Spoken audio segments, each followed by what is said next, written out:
You guys, we're back later in the week than we usually are, unless we have two shows. But man, your boy was sick. That up north weather to the south weather, that weather change is no joke. It's been an interesting week. Besides that, Tiger Woods, Jaden Ivey, Pooh Shiesty setting up Gucci Man, LeBron talking out disrespecting Memphis.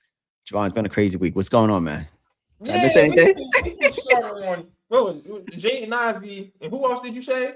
Tiger Woods. Yeah, Tiger let's Woods, start. yeah. Um, how does Tiger still have a license?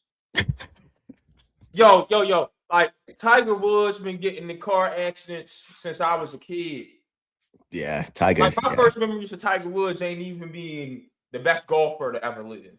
Like I knew that about him, but I hadn't seen it. My childhood was filled of car accidents and that white girl beating the hell out of him with his golf clubs. Oh boy, yeah, she did. Yeah, she did crazy. She took a couple years off Tiger's prime. Woo. Yeah. Yo, hire me and my guy Brent X were talking. Just hire a driver, man. You rich. All the you rich. Yeah, you good. Like, it's when it comes to athletes and money, it's Michael Jordan, it's Tiger Woods. Like, yeah, you straight facts. In Jaden Ivey. Whew, yeah, I hope the brother gets some help. I'll say it. And then you got people trying to come to his defense, like who was it in the NFL? Travion Henderson. Mm-hmm. You got any scripture for the way Stephon Diggs be doing his baby moms? And all the teammates you got, they got all these kids out of wedlock and like, don't pick and choose when you want to go to the word. Yeah. That's where I get mad. You know what I'm saying? Because, me, you, hell, I'm so reverend. We know a little something about the word on this podcast. Absolutely. I'm a Christian, man. I stand by that. Don't pick and choose when you want to go to the word. That's my whole thing. That's the whole thing. I do say I heard reports that in Detroit and Chicago he was going to reporters saying, "Are you saved?" and stuff like that. So maybe that got too. The only thing I do agree with them about, I gotta be 100. I do think we had an issue about Magic City night, and then we have a Pride Month, and I think that both of those are divisive conversations, because some people don't believe in that type of lifestyle. And so you kind of push it in on people to do that. So I think in the same way Luke Cornett came out and said that. So I think I wasn't mad about what he's saying that. I can't lie. I wasn't mad about that. So because I don't look at any of the difference. What's the difference between Magic City night and Pride night? Oh no, I'm with you. But yeah, it's not like the Atlanta Hawks didn't come up with Pride night though. That's the thing that exists outside of the NBA, right? I don't think Magic City Nights they got canceled. But like you start to talk about Pride Night, and then you get to talking about Steph and LeBron and these guys ain't really true to their faith. Boom, boom, boom. What did Steph do? If we know LeBron ain't worth a goddamn. This is Mr. Israel this and sell your people out there. And you know what? Yeah, let me get on that coon real quick. So last year, no, it's time when we start talking about Mr. Social Justice Champion, who don't read more than 2 pages of the Malcolm X biography and act like he did. He sound like a kid at the book report who ain't do his homework the night before. And that's why you get you talking about fake ass LeBron. Last year, you go on the McAfee show with the white boys and put on the white boy voice.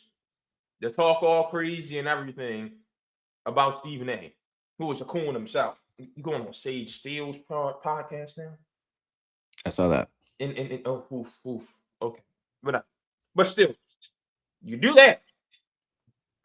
And then the other day, another white boy stream with your white boy voice on. The crap on a black city like Memphis, move it to Nashville, boom, boom, boom. What's in Akron? Let's talk. What's in Akron? What's in Akron but poverty and pollution? Move it to Nashville. Boom, boom. Don't crap Memphis in public for the white boys, for the sake of entertainment and looking cool. You'll go on these people's stream and make your own people look bad. I ain't seen you go on Kenny Beecham's stream. I had to basketball podcast with 4 brothers that work hard to know their stuff to help them out. What he done for his people lately? Didn't his school fail? I don't know. Like, I got a problem with the coonery, man. Him, Stephen A. Like, I'm a Dr. Umar with them. Hey. I don't know. Send them back to the plantation or something. I don't know. I got a problem with them. I have to say this, though. I do think that Draymond's come out at Shannon Fry, Richard Jefferson, LeBron. But they don't have a history of trying to sell their people out. You know what I mean? Oh, okay. Yeah, I'm just saying. They ain't going on a white stream, putting the white voice on, and doing it just to sound cool. Okay. So that's a different level. Because I've come on this podcast to say I think Memphis should be one of the teams that loses their team to Seattle or Vegas. Right. I gotta be honest. We come on here and say Memphis and New Orleans should be moved rather than adding 2 teams. Yeah. They're not great basketball. We ain't saying moving it to white ass Nashville. We saying no. We saying send the Pelicans to Vegas and send the Grizzlies to Seattle. Yeah, I'm saying that. I think it makes way more sense to move those teams to those 2 cities. Like, I just don't think there's a great NBA markets.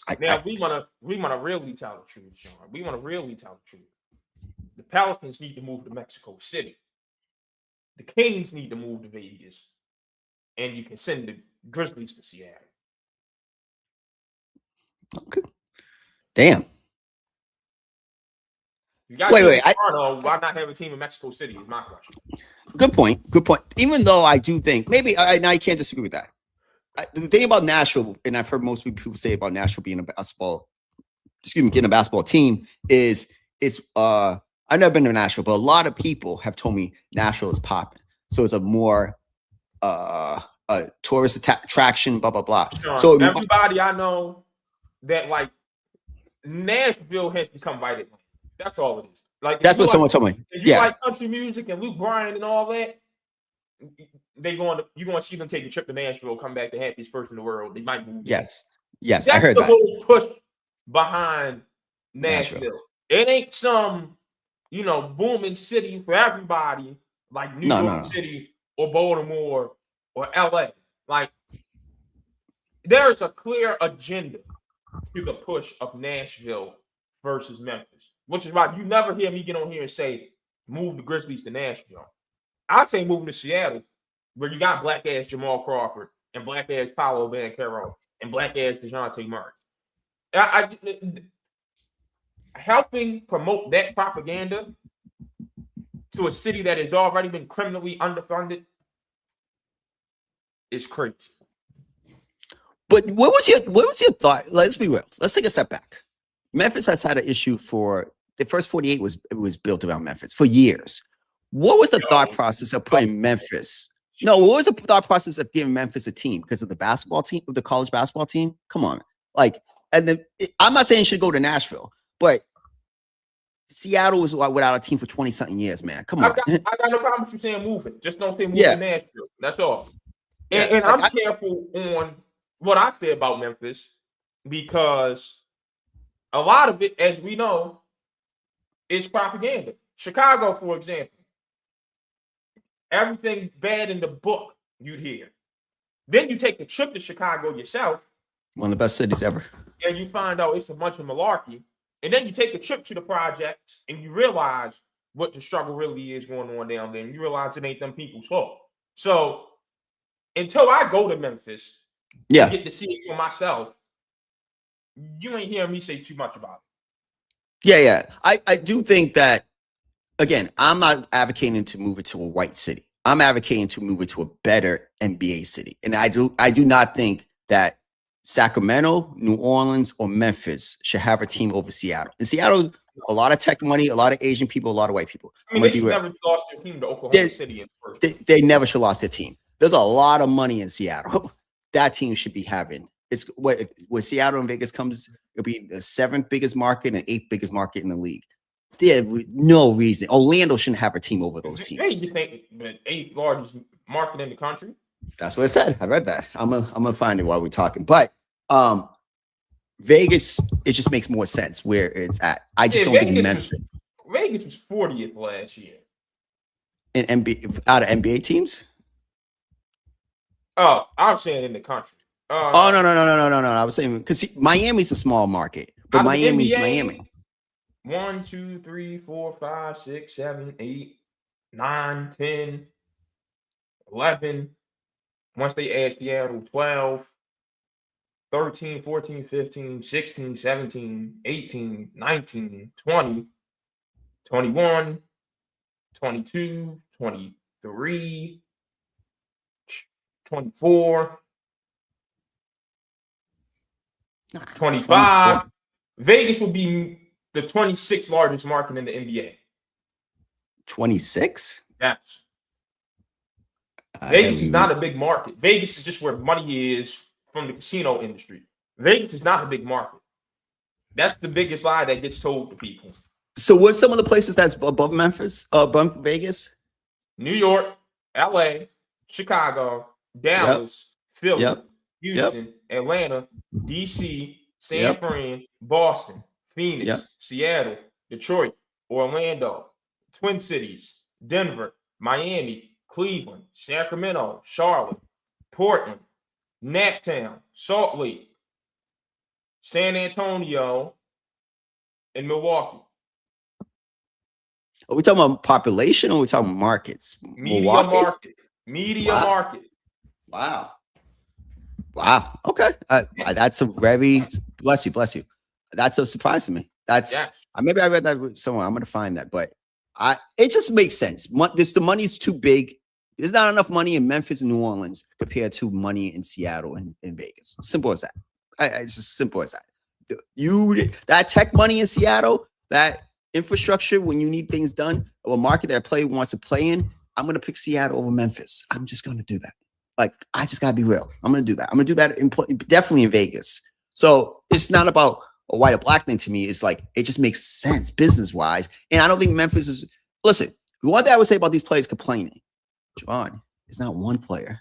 It's a lot of players complaining about that. Just don't, again, it's a whole bunch of people. That's fine. Just don't say move it to Nashville. Don't help them people out with their agenda. Makes sense. Oh, and well, since we just get stuff off our chest, Patrick Beverley. Oh yeah, let's go. Let's do this. Who? I just don't, brother. The white boys stole your own show from you, and your solution is let me crap on the brother man from my city to help start my new show. Yeah, that's what it's about. You. Yeah. I mean, you got real tough guys in the NBA. We got Patrick Beverley and Draymond Green. And Pat's not even in the league anymore. Yeah, right. Who qualified you to disrespect Dwayne Wade? Yeah. Makes so sense because he's not qualified to talk about. Who cares if Dwayne Wade didn't shoot threes? First of all, the game was different back then. Second of all, I want to know what Kobe and Mike's 3-point percentages were. They wasn't probably better than James or Steph but the game was completely different. We're talking about would we pick Dwayne Wade and Patrick Beverley? And the one that I didn't like is him putting his 73 record against Dwayne Wade. Pat, you were never that guy. Your record. That pissed me off. That's not your record. It's not your record. Yeah, you wasn't James. You did not start getting bumped until D Wade was washed. Yeah, you wasn't that guy. So I don't want to hear about that.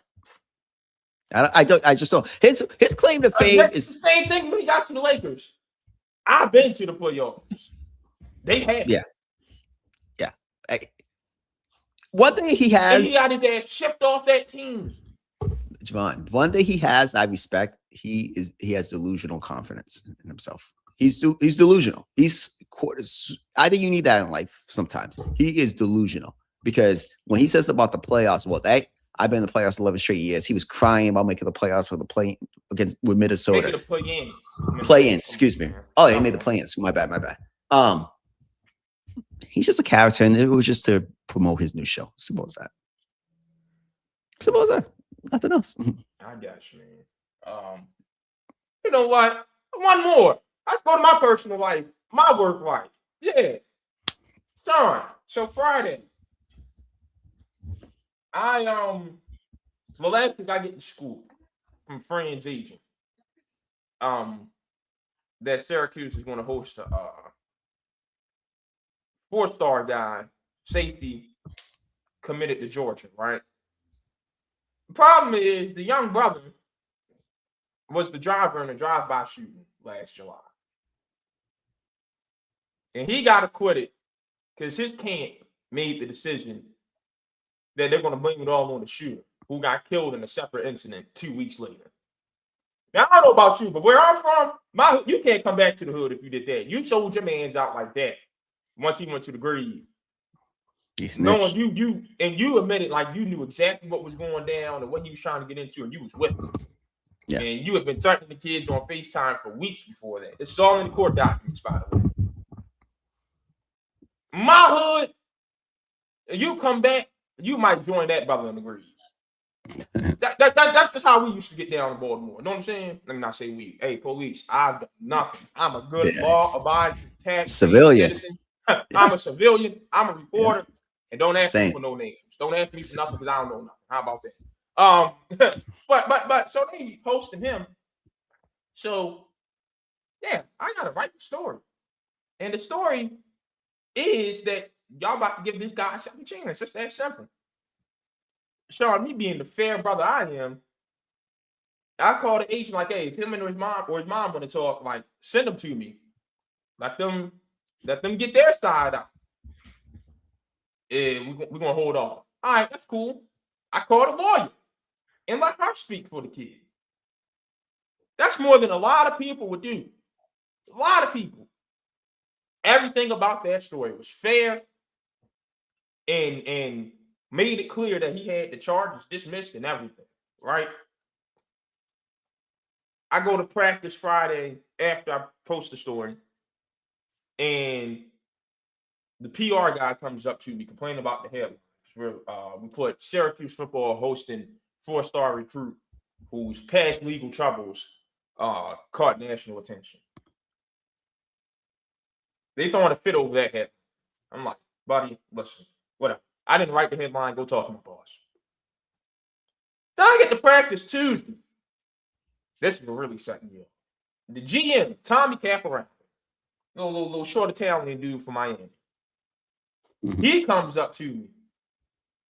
It's like, just remember, all we got in this world is our word and our reputation. Ooh. I'm like, ooh. So I look at him and said, why'd I do that, Tommy? Because Tommy's always got to complain about nothing. About nothing. And he starts talking around the situation. I said, Tommy, you talking about Friday's headline, just say it. Come on, man. Let's just get the conversation going. And he gets to complaining, boom, boom, he's like, one word could have changed that headline. I'm like, what was the problem? You know what? Whatever. Hey, you're talking to me. I'm telling you the same thing I told your boy over here. And it was funny because, it's me and 2 of my coworkers that go. And we were together. They left me. I thought I still had one next to me. He wore a blue bubble coat, right? And it was like Syracuse Blues color, kind of, sort of. Yep, yeah. All right. So I look to my right and I see blue. I'm thinking he with me. Whole time, it's the PR guy. My 2 coworkers that moved all the way to the other side of the field. So, like, it's like them 2 waited for me to be by myself to come up and sandwich me and have the conversation again. Potts, like, put you on. Oh, come on, Sean. All right. Yo, matter of fact, hey, so that same day, I got a pause for you. So, look. So, Tommy comes up to me. We're having that conversation. And I'm like, all right, well, again, I didn't write the headline. So, you're probably with me. He's like, yeah, but, when I was a high school coach back in Florida, my offensive coordinator, made a bad call. The blame fell to me. I'm like, I hear you. I'm not a football coach. I'm a reporter. Again, it's out of my hand. Whatever. He's like, yeah, but your name attached to it. You know what I mean? So just remember. He's like, then they always do this fake ass threat. It's like, just remember, we're a private university with a good SID, and we kind of let you guys in here for these practices, kind of, to help you with the content that you distribute. And I'm just looking at him, Sean. Tommy Cabral never did a damn thing to assist me in my career. Yeah. I don't know you a damn thing. Matter of fact, the star receiver popped his Achilles in practice one day. And we all knew it. But we couldn't get it from someone that was just credible enough to break the news. So we all know what happened. We're just trying to ask Fran to confirm it after practice on Tuesday, Wednesday, one of the days, right? Wednesday, my fault. And he just won't. 10 minutes after the press conference ends, Pete Thamel got the full report. Guess the school Pete Thamel went to, Sean? I think I already knew this, but Notre Dame? No, Pete Syracuse? Syracuse. Most of those guys come to Syracuse. What am I talking about? My bad. So, hold on. So, you mad at me when you've never done me a favor. And this is Tommy. And then your head coach come up there and just pretty much, to me, it's disrespect. We cover the team every day. Mm-hmm. Since I've been here, I've never seen Pete Thamel up here. We all know what happens. And we're just trying to get you to confirm it. You wait till we leave to give Thamel the scoop. But I'm supposed to want to be all cushy-tushy PR for you. Fucking the hell out my face, man. Like, come on. That's messed up because you guys are there on the day-to-day. So Thamel was day-to-day. Yeah, Thamel Matter of fact, Sean, Saturday they had open practice. Only 2 of us showed up. And I was the first one there. Yeah. I saw everything. Yeah. That's kind of messed up. So they were mad about the article. And so instead of going to the editor. So I'm glad you said that. So then I asked him, I said, all right, well, Tommy, damn the headline. Did you read the story? Was anything in the story inaccurate? What was the content of the story? Because that's what I get paid for. Forget a headline. I get paid for them 1,000 words in that story. It's 2026, man. The headline and the accusations enough. I said, yeah, that's all right. That's the conversation right there. That's the conversation right there. That's the conversation Yeah. That's like scrolling on Instagram and just reading and not reading the caption. No. Yeah, that's enough for you. I agree. There's nothing else. There's no other conversation to be had at that. It's like you didn't even get to read the context of the stories. What are you talking about? Nah, come on. And you know what's crazy? Like that's wild. It'd be cool. Like for me, I understand them two coming to me. If Fran and my boy Aaron Benici, the recruiting specialist, had a problem with the story, right? I ain't heard nothing from neither one of them. They've been all smile, giggle with me for the past week. So what y'all complaining about? Yeah, that's wild. They the two recruiting the kid. If they thought it did them some harm, my phone would have went off. Yeah. So what y'all two stooges talking to me for? That's funny. They basically wait that they could have. Matter of fact, called you on Wednesday. He started talking about the receivers, and Josh Gaddis coaching the receivers up there now. And he was like, he's got them playing with balls, pause, not like that. Bro, when I tell you I was fighting to keep myself together in that scrum, bro. Because that's the question I asked him. And he said that, bro, when I tell you it took everything in me. Oh boy, yeah. Fran geeked out on Wednesday. Like and he looking at me about to lose my stuff too. Like, yeah.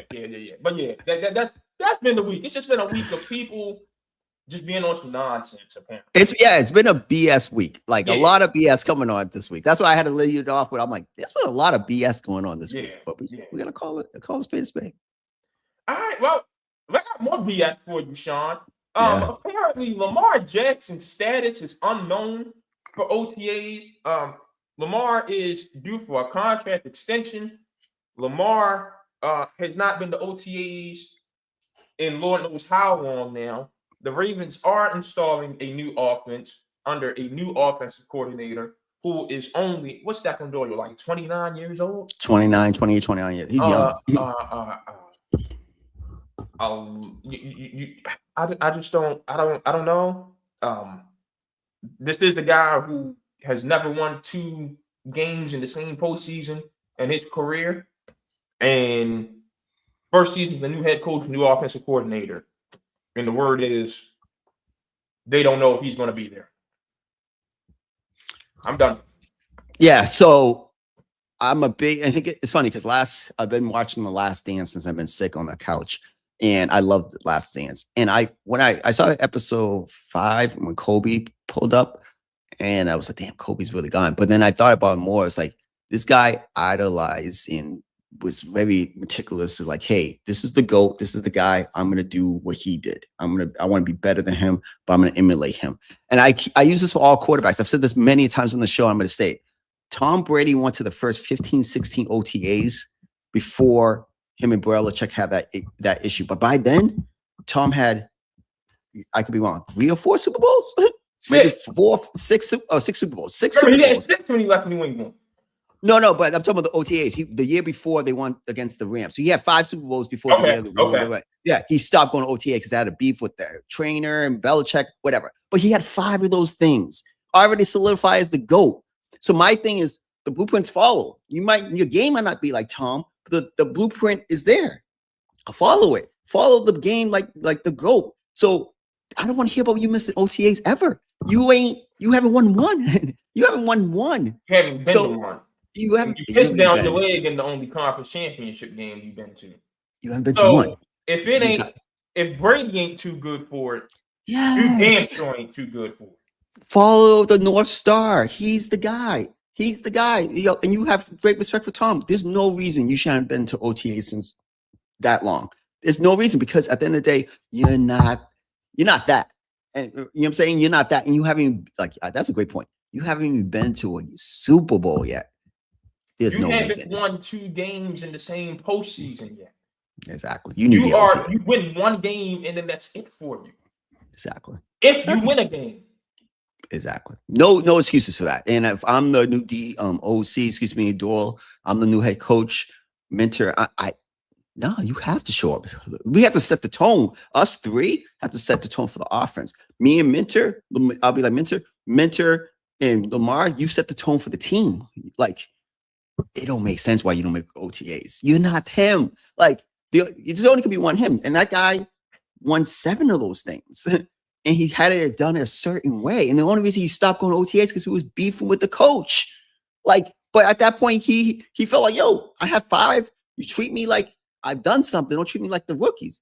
But you don't have none with a new offense coming in. At least Brady had the same. He was still showing OTA with the same type of offense. Maybe different coordinators, but it was the same offense. You're having a different offense coming in running. You have to be there. It's not a good start. I don't like that stuff. I don't like that stuff coming from top 4 quarterback in the league, top 5 quarterback in the league. I just don't like that stuff. I don't want to hear any of these guys. I never heard of Patrick Mahomes not doing OTAs. Like, Patrick could sit in, like, even then, his goal was to catch Brady. Until I got 7, I ain't missing no OTAs. Until I got 7. So the chances of some guy getting 7 is not high. Simple as that. I got news for you, Sean. I'm calling Lamar Jackson to the office today, Friday, April 3rd. You're going to be at OTAs or not? All right. Don't worry about an extension. You played your last snap of football in Baltimore. You haven't proven to be a winner at any level. You haven't shown winning habits or any determination to get better. So this is going to be it for you. And I'm trading him for a king's ransom. You can get a lot. And, Zay Flowers wants a Jackson Smith and Jigba contract. Yeah, he's gone too. He's gone too, yeah. Like, you're starting fresh. And who needs a tight end? Hey, Carolina, you want him for the cheap? Come here, Mark Andrews. Like, should rebuild the whole thing. New coach, new system, new culture. But also, again, not much is going to change in Baltimore this season, as people think, because both sorry-ass franchises of mine did the same thing. They fired the coach without firing the GM. Eric DaCosta is an issue just as big as John Harbaugh was. Mm-hmm. Mike Elias is an issue just as big as Brandon Hyde was. Matter of fact, Elias is more of an issue than Hyde was. He's been there longer. So, just don't expect anything from either team moving forward. They're both headed nowhere fast. And whatever Jason Lockenford says about those franchises is the gospel these days. It's that simple. But stop talking to me about Lamar Jackson and him being some winner and me being too tough on him. Nah, man. That brother is stealing money at this point. You got 2 MVPs. I don't think there's anything about being too tough on him. Peyton Manning had the same pressure. Like, it's just different eras. Like, but there's guys before them who have that same pressure. Elway, like, no, I don't think it's being too tough. It's like, hey, you haven't got it done. So until you get it done, it's really the pressure's going to be there. The thing with Ravens fans now is, his teammates sell him out. Go look at the first half of every playoff game Lamar Jackson has lost and look at how often he's played. You are the leader. You start that slow. You set the tone for your team. It's on you. I've been saying this thing, and this isn't something I just started saying with Lamar Jackson. Who's the first guy I used to say this about, Sean? I can't remember who. Joel Embiid. Oh, Joel Embiid, yeah. Every playoffs does not raise his level of play. I was thinking football, yeah. Same lazy defender, same lazy rebounder. So his teammates don't elevate their level of play. And they just become a regular season team playing playoff guys. And they lose because of it. Yeah. So don't act like I'm bullying Lamar Jackson. Oh, his teammates don't show up for him. He can't control Mark Andrews dropping that ball. Yeah, but if he don't play so crappy in the first half, you're not in that situation. Yeah. Oh, well, his defense don't create turnovers like everybody else just does in the playoffs. Sean, I'll stay for the 50 millionth time. You tell Joe Flacco all he got to do is score 18 points against Brady or Manning to go to the Super Bowl. He's getting drunk as a fish the night before because he's doing that in his sleep. Mm-hmm. That defense held the Chiefs, 17 points. Yeah. You want more than that? You just greedy. Like you worse than a baby mom at that point. You can't ask for much more than that. Yeah, you're just being greedy at that point. And what did Lamar go out there and score? 10 points? 10 points? Yeah, well, I forgot it was 17-10, right? 10 points. Yeah. And because he decided he wanted to try to prove a point and win the game with his arm instead of just winning the football game. Turned down so many rushing lanes. As the one game in his career, Steve Spagnuolo did not put a spy in. Mm-hmm. So stop talking to me about Lamar Jackson.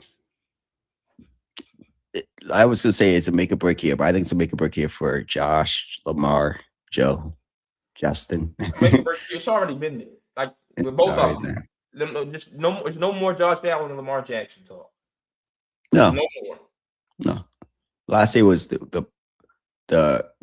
Drake May's been to a Super Bowl before those guys. Simple as that. Let's just let that resonate. Drake May's been to a Super Bowl before, except for Burrow. But if both Knicks didn't get hurt, Denver wins that game. So yeah, crazy how that works. Yeah. All right, what's next, Sean? All right, so the story says Hurts has been resistant to change and playing under center. Jalen Hurts, they said that he's been difficult. It was a really good story. What's your thought about Jalen Hurts? Some things we already knew, but some things were kind of like revelational in that story. What's your thoughts on Jalen Hurts and the Eagles? It's only 2 demographics that just refuse to tell the truth about Jalen Hurts. No matter how many people in the organization out the man for him being a part of the issue, it's only 2 people in this world who are reluctant to criticize Jalen Hurts. And they both reside in the city of Philadelphia. Black people in general in Philly and white women in Philly. Because they panties just get so wet over them. I'm telling you what I know from being there for 4 years, Sean. I'm just trust your boy on this one. Don't people who refuse to tell the truth about Jalen Hurts. Black people in Philly and white women in Philly. And then it gets to the point, they made this thing up, Sean. I cannot make this up.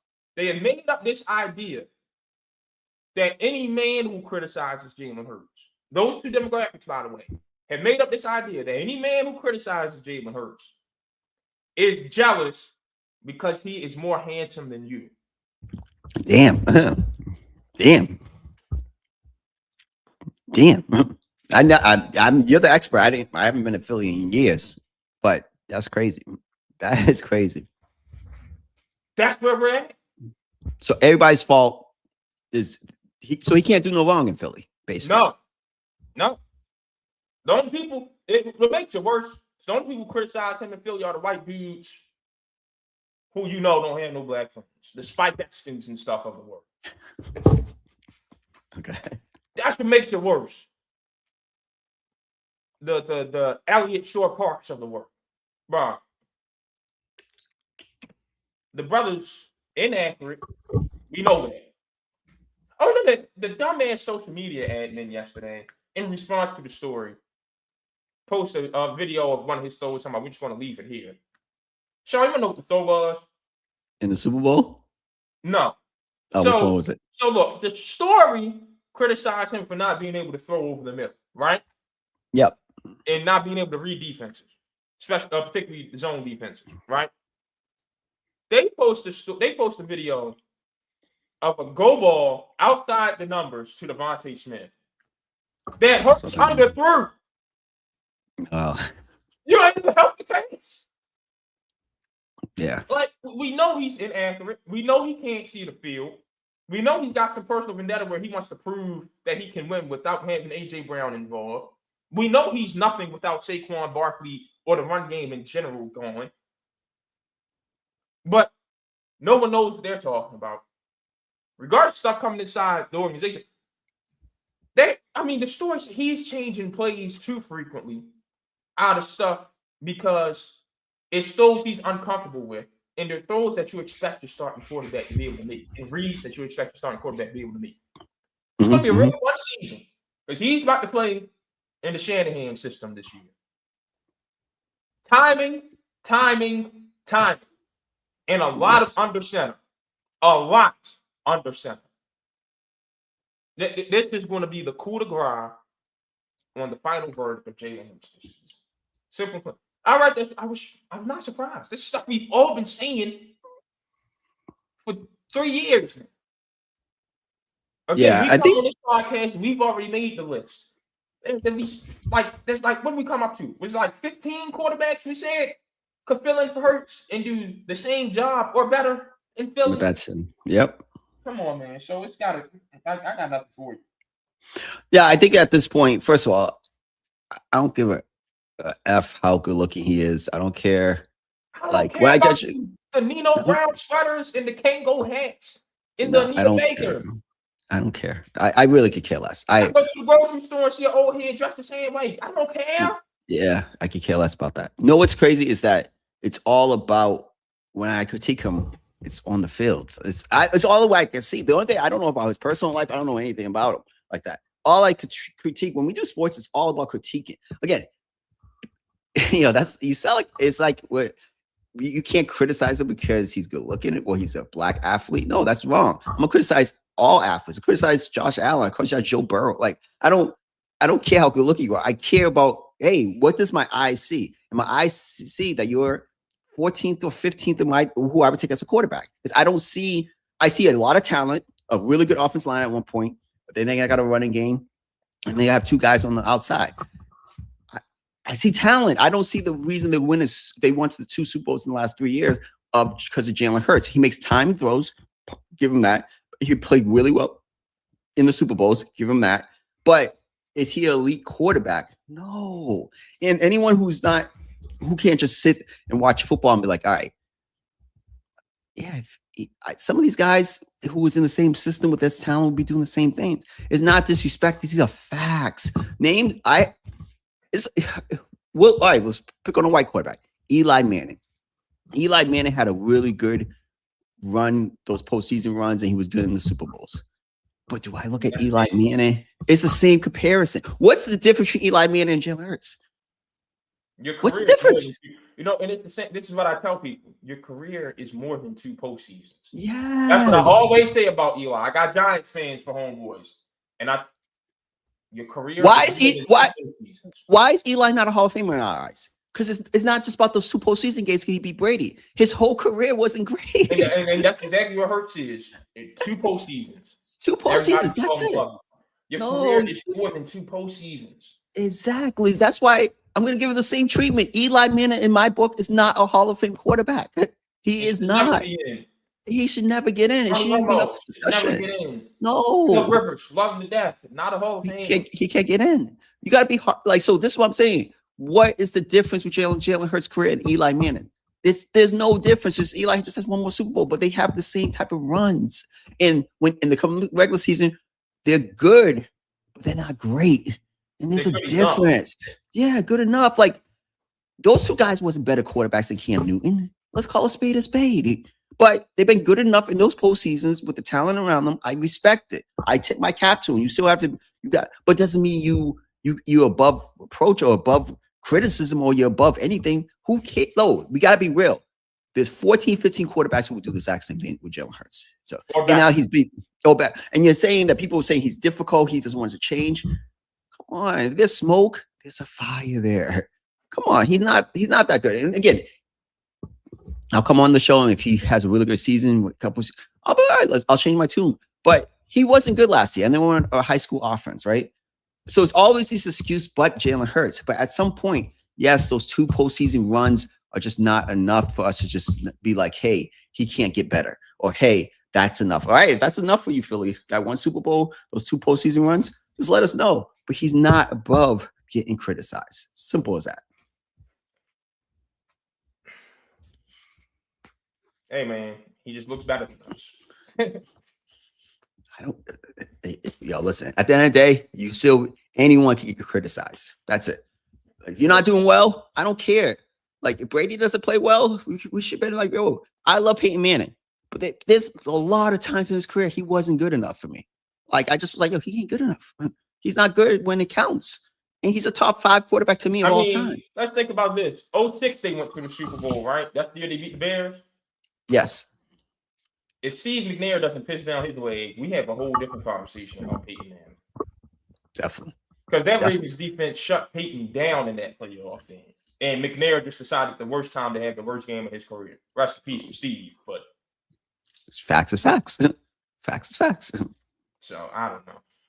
Sean, I love picking on the football players. And I got to do it again here. For the millionth time, the NFLPA is the worst players union in the history of sports. They have let the NFL get over on them again. We already know we're about to get to an 18-game season within the next 2 years. We already know that. Yeah. But now they let the NFL get over on them and rule that Friday is no longer a short week. So now the big importance of this is there was a rule in the NFL. You couldn't have more than 2 short weeks in a season. That's why you'd always see the Cowboys play Thanksgiving, and then they get the Thursday night game the week after. And you wouldn't see them on Thursday night football ever again. Now, with Friday no longer a short week, you can play 2 Thursday games and wind up playing 2 Friday games if the NFL so chooses. It's just hypothetical. How do you let this happen? The players union, the NFL. How do I word this? Might be the worst. I'm thinking not might be. They were the last union to get a 50-50 split of revenue. Mm-hmm. They still didn't have fully guaranteed deals. Yeah, that's true. It's the worst. Increase the season, the length of the season. Fridays no longer short weeks. I mean, it's just been bad. I mean, I remember when I first got into football, I think Dominique Foxworth was the president of the NFLPA. And he was the worst president of the Players Union than he was as a player, and he stunk as a corner. He's the reason Jimmy Smith got drafted to the Ravens. I mean, Lardarius Webb shut down his side of the field, and they just pick on Dominique Foxworth. So in comes Kerry Williams and Jimmy Smith. I mean, no, all right. So yeah, they're the worst. Because I was thinking, because I have to take a step back because I was thinking about this. The NBA PA was horrible this last round, but usually they're better. And that was because CJ McCollum. I still can't forgive CJ how he ruined the NBA. Like every time I watch him play for the Hawks, I'm like, this guy. If I was his teammate, I would just be back behind the in the plane, just smacking him behind the head. He's just an idiot. He's an idiot. I saw a suggestion to keep the 65 game rule, but only keep it for first and second team All NBA, and let third team be for the guys who didn't make it. I think that's perfect. Keep the rule, but only for first and second team, and the third team can be for all the guys who didn't meet the game limit. No, I'm down for that. But the only thing is, what I'm talking about CJ is he ruined. You're talking about the tax for, the second. Yeah, and you're penalizing guys like OKC for doing the right things. That doesn't add up. But anyways, so no, the NFLPA is the worst. So I'm not surprised. The NFL gets what they want. The NFL gets what they want. They're gonna get 18 games. We're gonna have, and I'm excited for 18 games because it's more football for us. Like. But for the players and for their health in the long term, it doesn't make sense to go to 18 games. It shouldn't even left 16 games. Probably shouldn't even left 14 games from years behind. So now they get what they want. There's lack of leadership. They've been going back and forth who the new president is. He used to be the vice president. The NFL gets what they want. Jerry Jones, Robert they got Kraft. A crook in there now. Yeah. Yeah. Jerry Jones and Robert Kraft, they're the two linchpins, the heads of the owners. They get what they want. I'm not surprised. There's not really more to add. I'm not surprised. They get what they want. Worst union in sports. Sean, to the best union in sports. I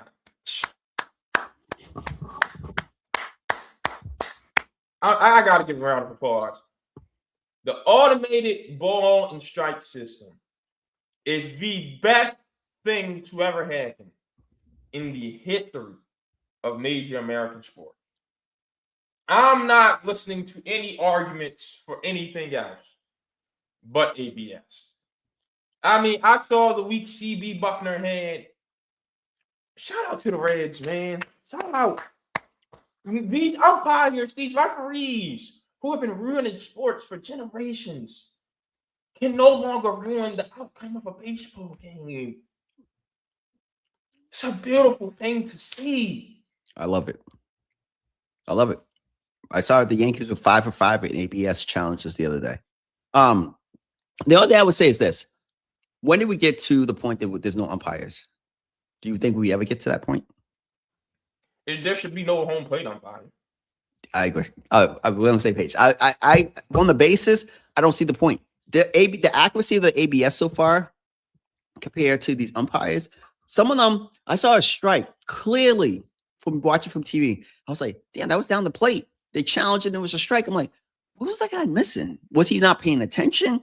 Is he on the books? Like, it was so obvious, Ron. I'm like, that's a clear strike. What are you talking about?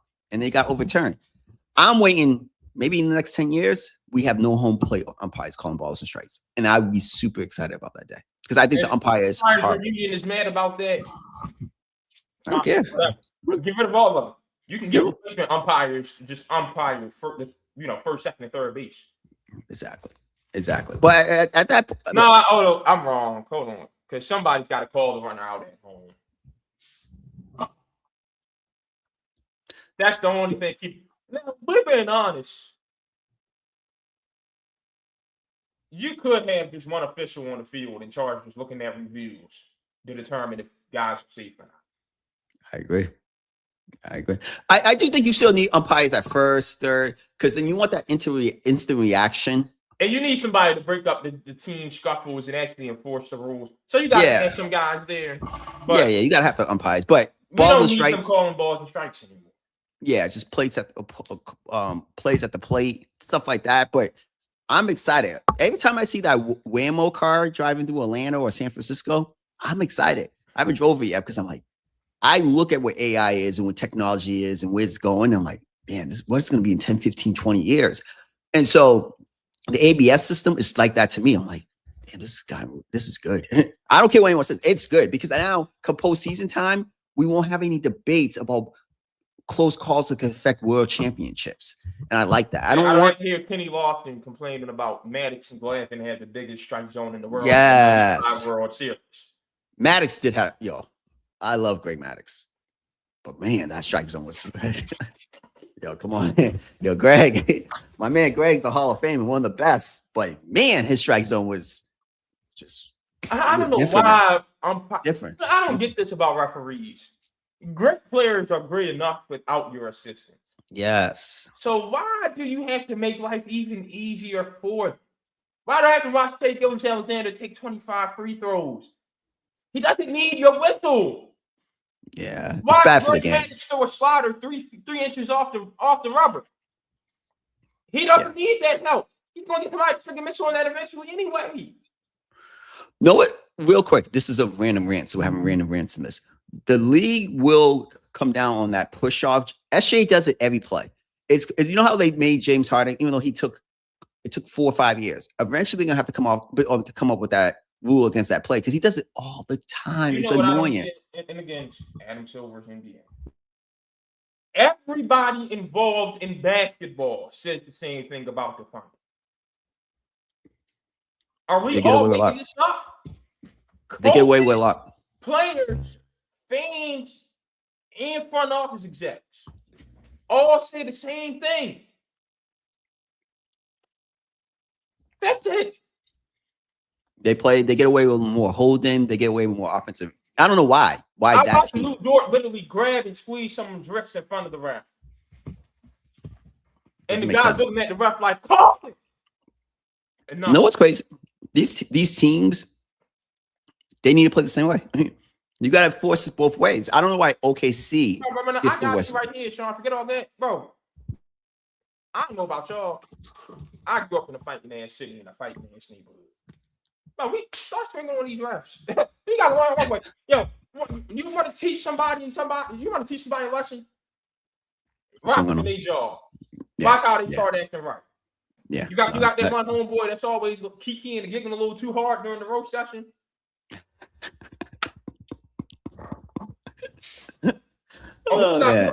He'll stop me, Ryan. I promise. Yeah. He'll. Yeah, when you at the open court, you got the one dude who keep asking you all the time. Yeah. Just let him know. Yeah. That he stop hacking. Yeah. No, I agree. Yeah. Okay. Yeah.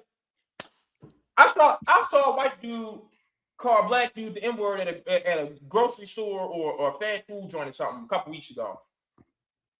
Black dude started whooping his ass. White dude changed his whole tune up to, hey, I love you, man. Whooping is a beautiful thing.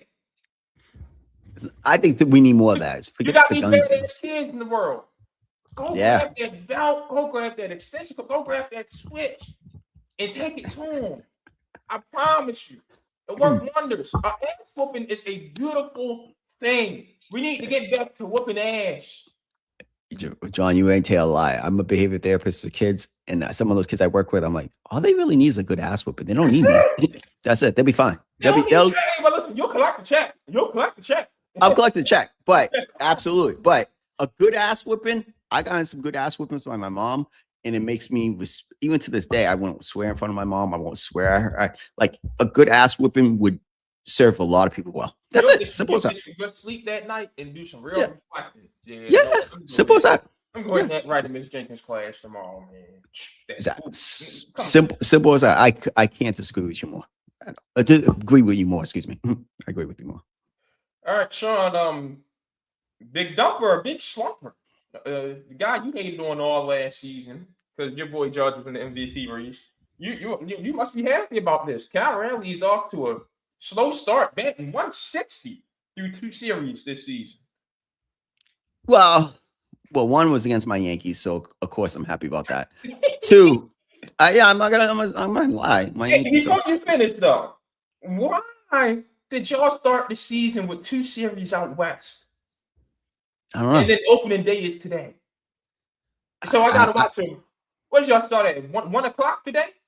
1 o'clock today. And then the Pirates, the same. They start at 4 o'clock today because this is their opening day. But they didn't start off out. They sent y'all out west for an interleague series, San Francisco, and then to Seattle before finally giving y'all home. Listen, you're gonna like this. It's disgusting to say it, but business is business. These are the New York Yankees. They should start every season at home. Easily. The Yankees, the Dodgers, the Red Sox.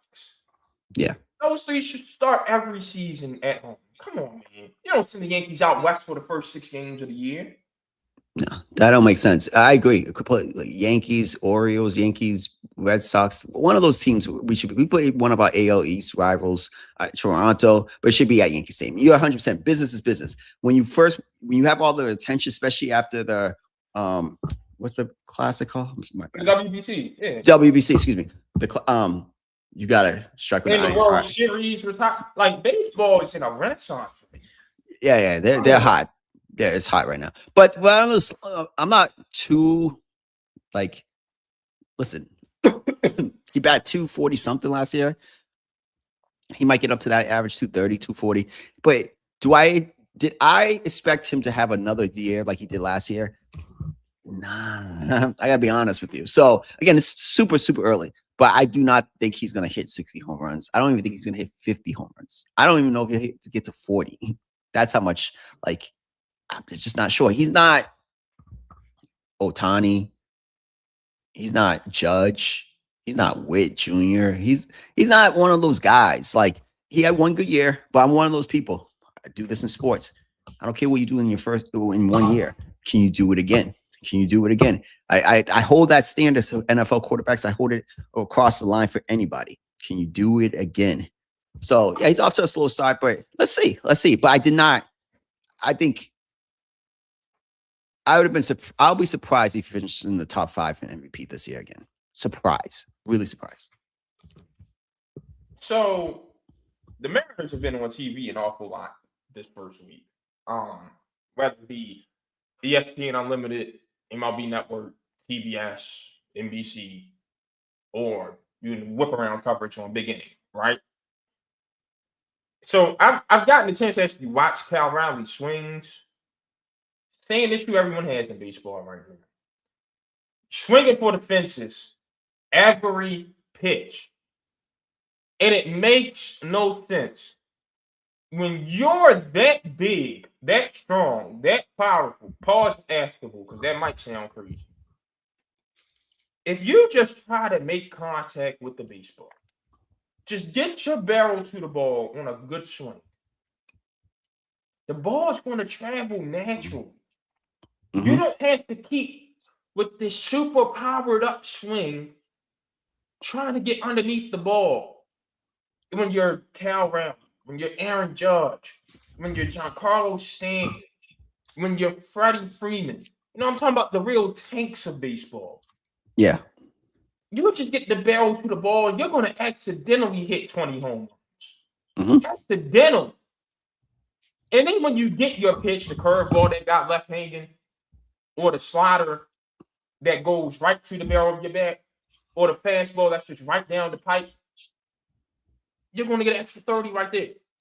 Just like you can get to 50 when you're that strong just by trying to make good contact.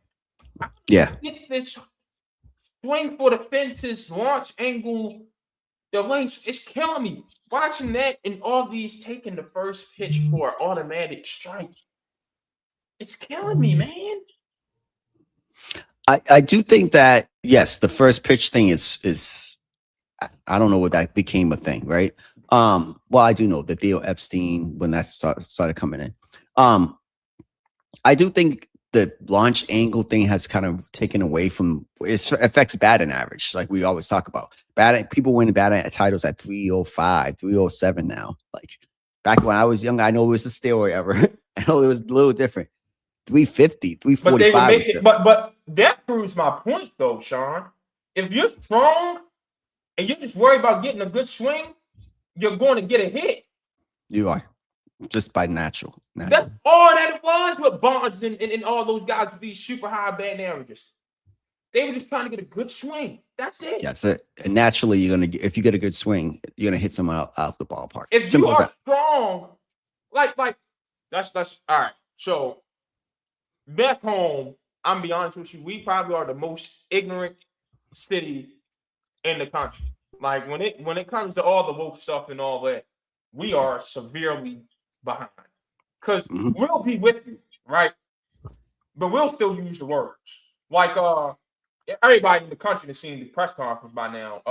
Our mayor, my man's Brandon, had a press conference, and he had some people, like some community leaders with him.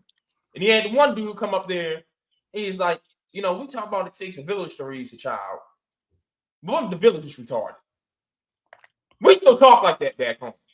Damn. And we don't mean retarded in a offensive way. Yeah. Like I had my dad's only brother, my best friend in the world before he died, was retarded. We still use the word. My family still use the word retarded though. Like, that's how we are, right? And you guys would get canceled in a lot of places. Oh boy, listen, all of us that went off to school or went to go live somewhere else, right? Yeah. We all got a story. We done went somewhere and said a word and not known that's on the no list. Yeah. And because back home, it's part of the everyday. It's part of everyday vernacular, right? So I say that to come around to this point of like, that's just where I am with the analytics in baseball, where it's like, yo, it just don't make sense, man. Like like the old ways are just still too prevalent for me. Get a good swing off. But I brought up the retarded thing because back home we got this thing of like retard strength. Like we didn't all had classes with somebody that wound up in special ed. Yeah. Somebody that picked on them, and they got fed up, and you could hear the punch echo. Like some strong news. Yeah, they don't know how strong they are. Right. Yeah. When you're strong, you don't. That's the point I'm coming around to. When you're strong, you don't know how strong you are. Yeah. So if you balance baseball, you're going to accidentally stand it up. We call it dummy strength. Yep. You don't know how strong you are, so you down that. It's going to be gone, and you're going to be shot. Yeah. Everybody had a girl they mess with. Get to play fighting, she don't know how strong she is, and she will be rock you and you're like, yo, hey, all right, calm down. I don't feel like playing today. You know what I mean? Yeah. Like, come on, man. When you are naturally strong, you do not know how strong you are. Just barrel the ball. You'll get 20 home runs guaranteed off of that. That's all the steroid era was. It was just dummy strength. That's it. You know what's funny, real quick, and again, I know we went on tangents, but today I go to Lifetime Fitness. So I was at Lifetime. I come to Lifetime in Atlanta. Then I go back home, and on the guy's tag in Atlanta, that's why certain places play by different rules. He had like his name and then the pronouns him, he, whatever. He, him, yeah, whatever it is. He, and him, I'm like, yeah. And when I go to Atlanta, they ain't doing that. So it's funny. It's like, so when you said about Syracuse, I made me think about that because I recognized it. And I was like, damn, I was in Florida at Lifetime. I'm like, but these are red states compared to those. Back home was a very liberal state. So that's funny that you said that. Boy, bro, listen, I remember one of my homeboys that went off to school, right? So, the word for the masculine lesbian is stud these days, right? Yep, yeah. So my homeboy went off to school and he described him as a dyke, right? Ooh. And they looked at him like, see, your reaction says a lot. So they like, yo, you can't say that, boom, boom, boom. And he called us up. He's like, yo, did y'all know dyke's a bad word? Yeah. I said, that's they call themselves down here. Like, we never knew that was a bad word back home in Baltimore. Like, studs call themselves dykes back home. He went to PA and said that word. Boy, you'd have thought he was the biggest bigot on earth. We did not know that was a no. Like, yo, it like you said, depending on where you at. It depends where you at. Yeah. It's just rules. Like, you just don't know. Yeah. I had a coworker before back home, and she was like, I prefer when you send me an email, refer to me as Mrs. Her. And her last name was something else. And I was just like, like the pronoun things. That's when the pronouns things got to get big over the last couple of years. I can't remember. I never sent her email after that. But let's. I swear I never sent her an email after that. Because that's a sensitive thing. I don't know offender or anything like that. I never sent her Javon on everything I love. I never sent her another email. Amen. That was enough for me. That's why I'm real big on just get to know somebody, get to know their personality. You can tell if they harmful or not. Just get to know them. Simple as that. Simple as that. Yeah, listen, times it's different. I'm starting to understand the old heads a little bit of it's a lot of change and you just got to slow it down a little bit. I'm starting to understand because the older I get and the more stuff I see and find, hey, now this is bad and this is bad, we got to come to this. Big exception or something. Yeah, it's too much. Mm-hmm. All right, Sandy Alcantara is back, Sean. 2 starts, 2 wins, 0.000 ERA, and 12 strikeouts. I'm happy for him because before he got hurt, that was the best pitcher in baseball. Oh, yeah. We forgot about him. We forgot about him over the last couple of years because of skiing, school ball. He got hurt, and then last year he was getting back to his old self. Trying to get back to his old self, and it seems like, he's off to a hot start this year. Yeah, he's off to a good start. Great for him.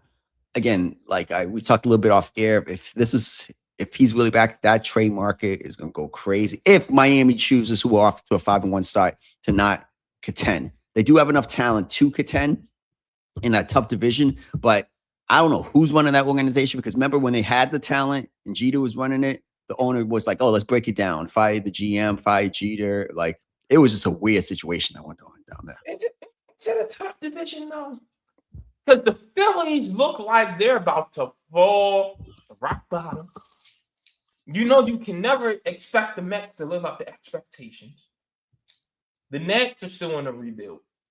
Yep. The Braves are getting back.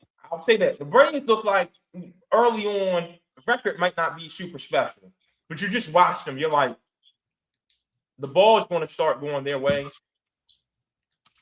I think the Braves are going to get back to, you know what I mean? They're 5-2 right now. Like, I think the Braves are getting back to who they were.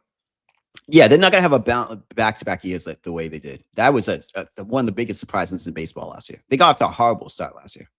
You look at the Marlins, I don't see what's wrong with their pitching. They found gold last year in Kyle Stowers, which, of course, pisses me off. Connor Norby's playing good for them. Well, played good for them last year. Austin Slater, they like him over there. Like, they don't have the big names, and they could use help with their position players, but they got some guys in the right spots to get you some timely hits, to give you the run support you need for what is really a very, very good pitching staff. I don't see why they don't just go ahead and try to make a playoff run this year. Who's their best hitter? A good team. Who's their best hitter, though? Their best hitter is Stowers. On the Dodgers, where he rank as the best hitter? He'd start, probably hit 6th or 7th. He'd be in the Teoscar Hernandez range. But, last year, his first full year as a starter, 253, 31 home runs, and 108 runs batted in. 776 OPS is a little lower than I like. But that's a good, powerful lefty bat right there.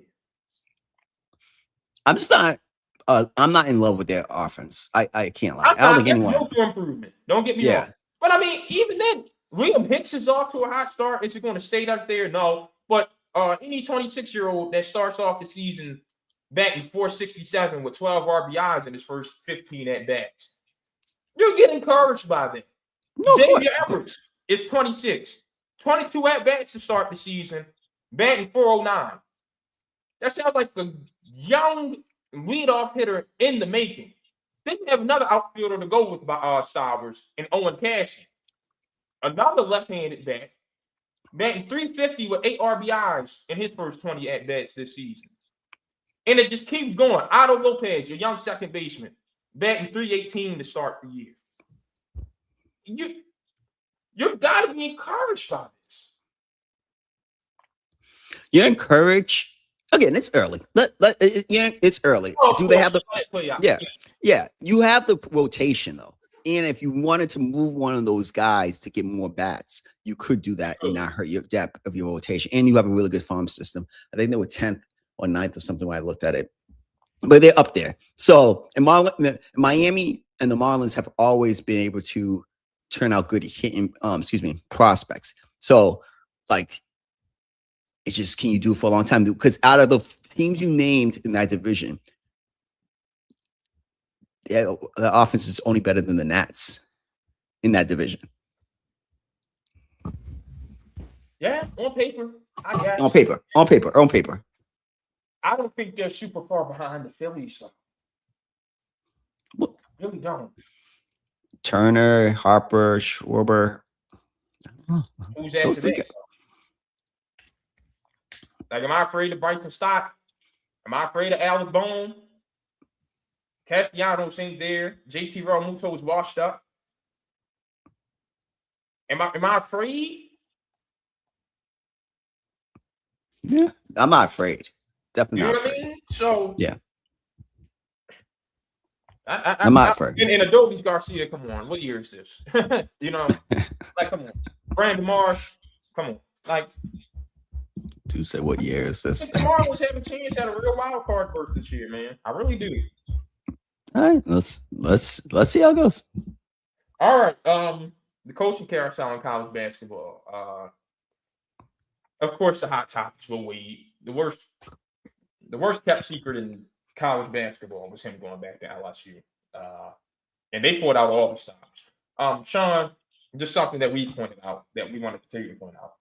State of Louisiana is bottom 5 in poverty and education, but the Louisiana State University has hundreds of millions to spend on football and basketball these days. So, okay, and the governor's involved. So, all right. Luke Murray to Boston College. We've been advocating for him to get a job for a couple years now, so super happy for him. And Chris Mack is leaving Charleston to go to South Florida, and then John Groch is leaving Akron to replace Mack at Charleston. Let you go ahead and give your opinion on some of these. So way back to LSU makes sense, but how it was done was kind of like not ideal. But they screwed over. They're going to be in the gutter for a little while. Who? And NC State? Yeah. It just wasn't done the proper way. But if I'm him, I want to go to LSU. I can't front. I want to be back at LSU too. So I'm not.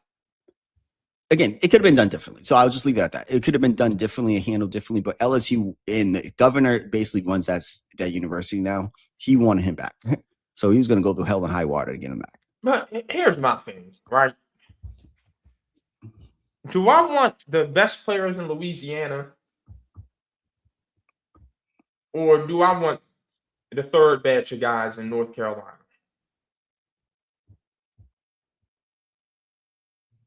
I want the third batch of guys in North Carolina. You know what I mean? Like, the only thing is this. NC State's a better basketball job than LSU. But if they got the money to get you guys, and money is what's talking these days,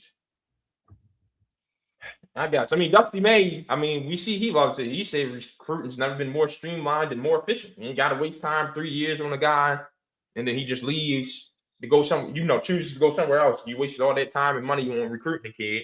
You can just, hey, come here. We got a good system. Here's your check. Come play for us. And it's done just like that.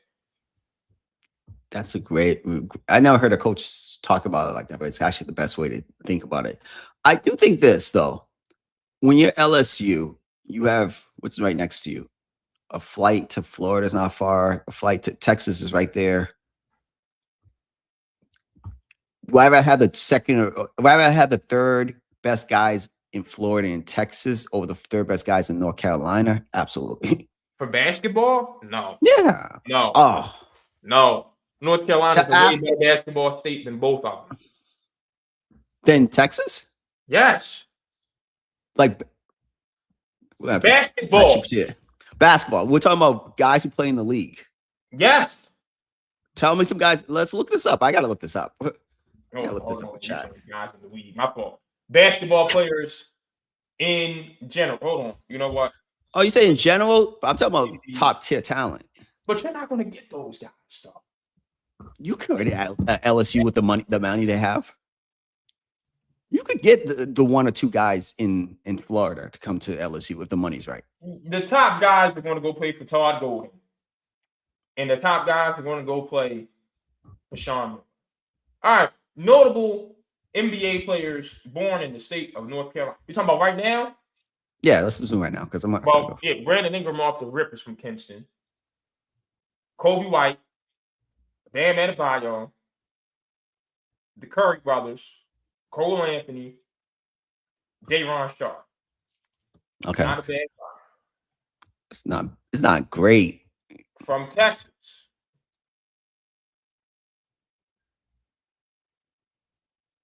Yeah, Texas got it right. Yeah. Louis Randle, De'Aaron Fox, Marcus Smart, Jimmy Butler, DeAndre Jordan, Jared Allen, Miles Turner, Cade Cunningham, Royce O'Neal, Alex Caruso, Tyrese Maxey. Oh wow. Yeah, like I don't think it's comparison. All right, yeah. All right. Right now, you got it. All right. Yeah, and probably Florida too. What shocks me though is the small schools in Texas and the small schools in Florida are nowhere near as good as the small schools in North Carolina. Yeah, which is weird if you think about no state has better college basketball than North Carolina. We can agree on that. No. There's definitely we're agreeing. And that's where I'm thinking with it. I can see your point. I get what you're saying, right? I see your Okay, all right. I see your point. We see both sides of the argument. I see both sides of the argument. But I do think, like, if I'm LSU, I'm only using LSU as an example, and you could go pay these guys and have a $10 to $15 million budget. Yeah. You could compete with them because it's not too far from these kids' home. Wade could coach. LSU is a good school. Like, I think it's. But you got to get the right kids because we saw Mark Pope spend that type of money at Kentucky this year, and he got wrong guys. Do you think Texas Tech is a better school or basketball school than LSU? In recent years, it's been. Yeah, in recent years, but just overall. In the past decade, Texas Tech has passed a lot of athletic programs just with how much money they want to spend. Yeah, the billionaire guy, he's basically funding the program. Yeah. So they can compete. So if they can get to that point, I see what you mean. Yeah, that's what I'm saying. Okay. That was my point, basically. Let's see. Luke Murray to Boston College. It comes down to, it's as simple as this, because it's the same thing Bill O'Brien's done with the football side. The people on Chestnut Hill have to get in their pockets to spend some money. That's simple. You got two good coaches running your programs. You have to give them the money to win, though. Mm-hmm. Like, let's not forget, Boston College is in the ACC. It's a power conference. You got to deal with Duke spending money, Carolina spending money, Louisville spending money, and SMU spending money. You got to help. And I tell you right now, the forces are rallying around Gary McNamara in Syracuse. Vinny Lobdell and them boys are coming out of pocket for Jerry right now. Good. So money ain't going to be too much of a problem at Syracuse much longer. And the cats in Miami are going to start investing in Jay Lucas real soon. If it doesn't happen this offseason. You need money to win in the ACC right now. You need money to win in the Big Ten. You need money to win in the SEC. You need money to win. So they have to dig in their pockets and give Luke Murray the resources he needs to field an actually competitive team. My only thing about Boston College in the job, what I want when I was thinking about him, we were talking about him being a candidate for UNC. I wouldn't have taken the job, and shout out to Boston. It's just, the problem with Boston is this when it comes to schools. There's a lot of money in the city, a lot of money in Boston. But a lot of the alumni go to Harvard, go to MIT, go to Tufts. You know what I mean? Like, so it's not like the alumni. UConn. And I was just at a party, my friend's 40th birthday. A bunch of UConn ex-players were there. Like, they all went to UConn, right? They're all doing well for themselves. But that's the problem with Boston College is there's so many elite schools in that area that it's not like, oh, we go here, we go here. So the alumni base is not.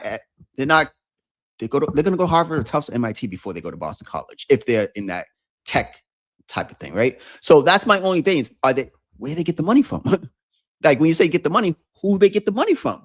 Like it's not like we have this big person who came from Boston College. I can't think of one. I have to look it up, but they gotta find someone to get the money because I see because you look at Michigan, their alumni base is spread all over the Big Ten. Yeah, exactly. Yeah. So it's hard in Boston to develop a good basketball program that you depend on money or a football program because some of the big wigs in Boston go to Harvard and MIT and Tufts. It's just simple as that. Yeah. Chris Mack to South Florida. I think it's as simple as if they're going to give him the same amount of money they gave Brian Hodgson to work with, he'll make it work. He'll make it work. It's in Tampa. It's not a bad location. I've been there a few times. If you get the same amount of money, you're going to be able to recruit there. It's as simple as that. It's a good location for a school. Like it's pretty dope. Like I was telling you in the group chat though, the map looks bad. Like you leave Akron for Charleston. Like you leave an FBS program for Charleston. Now Charleston's one of the best one bid leagues. I mean, one bid jobs in the country, absolutely. But like, shouldn't being an FBS school mean something? Like, shouldn't that give you some type of influence? It should mean more. You know. So, dude, that's bad look for the Mid-American Conference. Bad look. So, I don't think we'll see a two-bid MAC again for a little while. Unless, well, you got to be a big Ohio fish. Does their thing again, and Kent State winds up winning the conference tournament next year.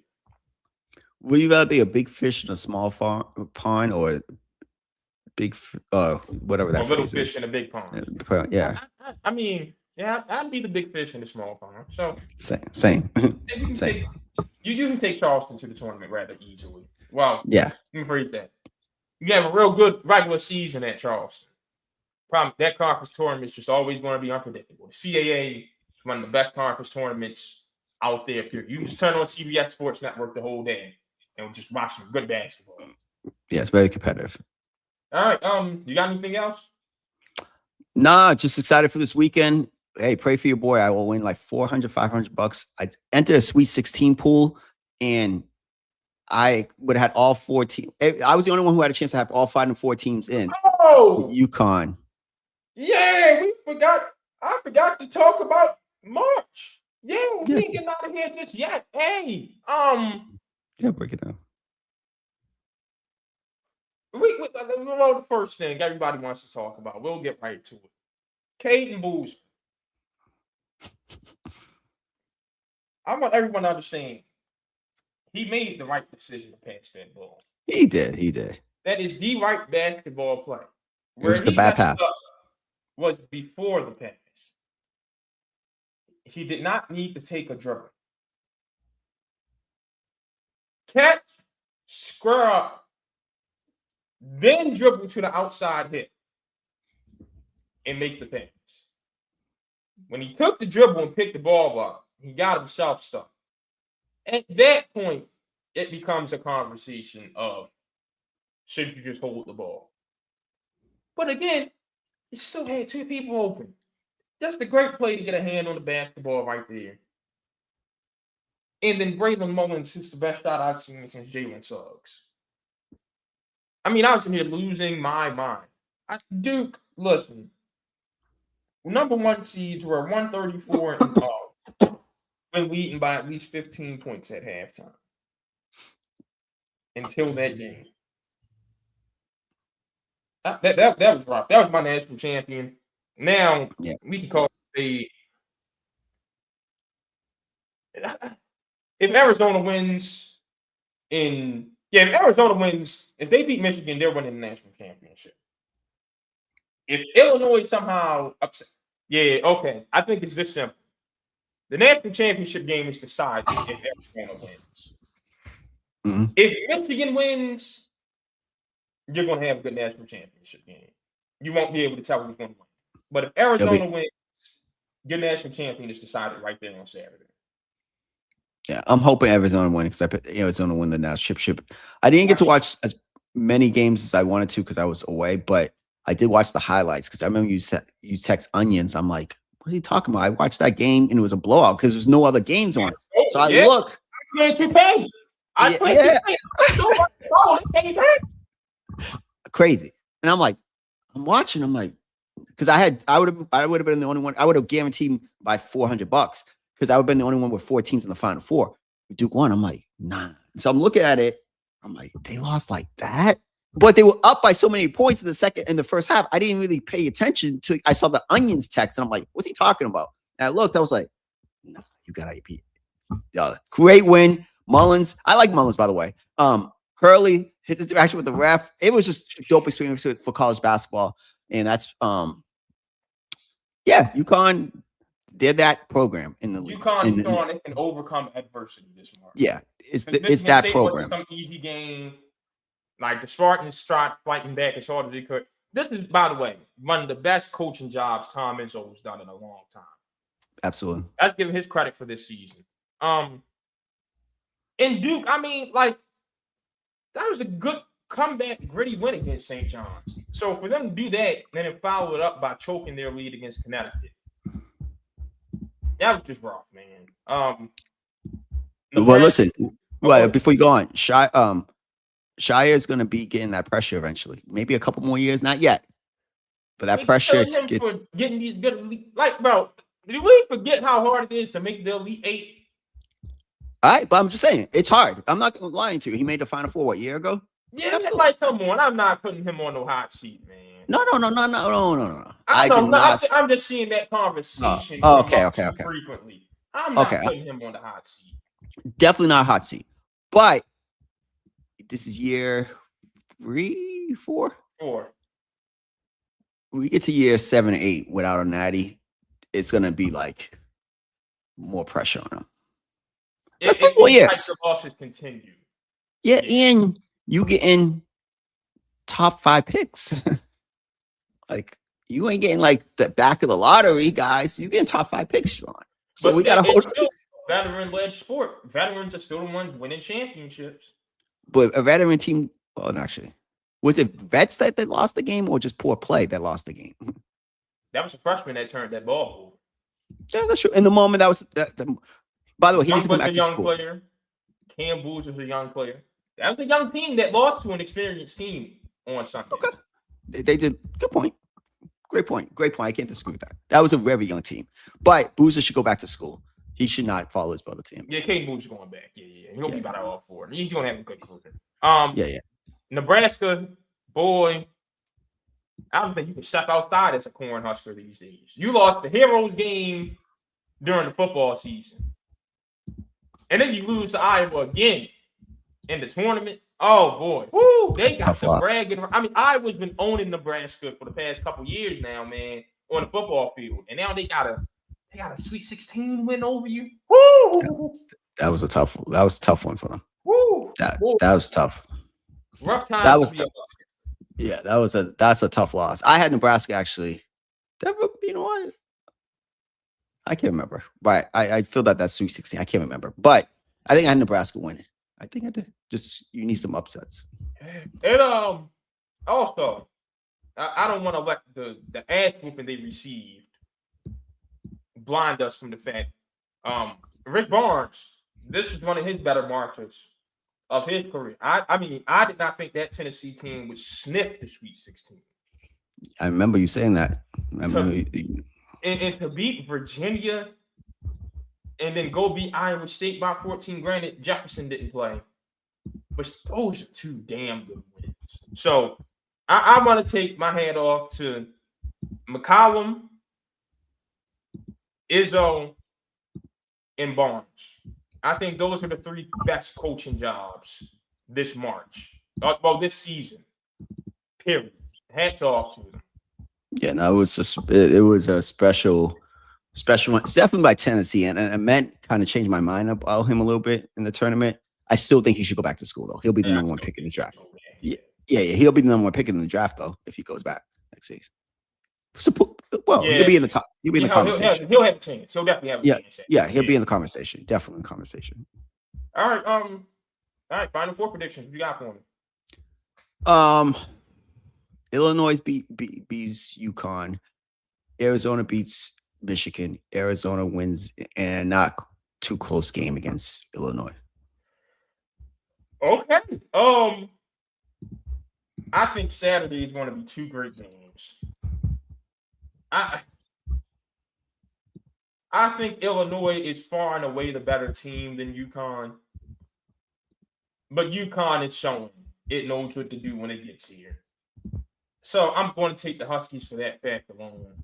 But I love that Illinois team. And Brad Underwood, I mean, yeah, a great roster he's put together. And I've got Arizona beating Michigan. Sean, remember, start of the season, I said Xavier Lee is going to end for the season, right? Yeah. Later on in the year, I had that same thing about Elliot Cadeau at Michigan. Elliot Cadeau is going to end Michigan's season, right? Yep. It happens this Saturday against Arizona. You're standing on that? That's what he's going to be the reason? Yeah. And I'm going to take the Huskies to win the national championship. Overtime win against Arizona. If they win it 3 out of 4 years, we got to we're putting Hurley in a different conversation. Easily. That's easily 3 out of 4. I would like to see him just for betting purpose. I want to see Arizona. It'll be wild. I want to see Tommy Lloyd get a ring. Yeah. But it sounds like he's going to definitely take that North Carolina job. I'll be surprised he don't take that North Carolina job. Yeah. And he's probably what Carolina needs. I would love for him to stay at Arizona. I think college basketball is at its best when UCLA and Arizona run the West Coast. Me personally, but yeah.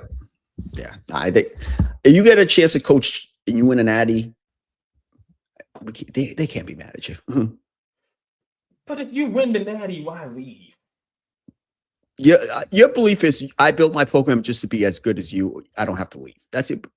You don't have to. And he's from the West Coast. He's from Washington. I agree. And now I'm not going to leave Arizona, which I'm going to in a couple of weeks. Beautiful place. I love that place. Compared to go live in North Carolina. North Carolina's beautiful too. But I agree with you. I don't think if you build your program, you have to go and compete. Those days are over. But for him not to shut it down yet, clearly there's some level of interest. Or maybe he's using that as a negotiating employee to get some more money out of Arizona. Yeah. But maybe that. But he will be, if not 2 or 3, he'll be in the top 5 coaches paid either by Carolina or Arizona after the season. Yeah. Yep. All right, well, that's all we got for you.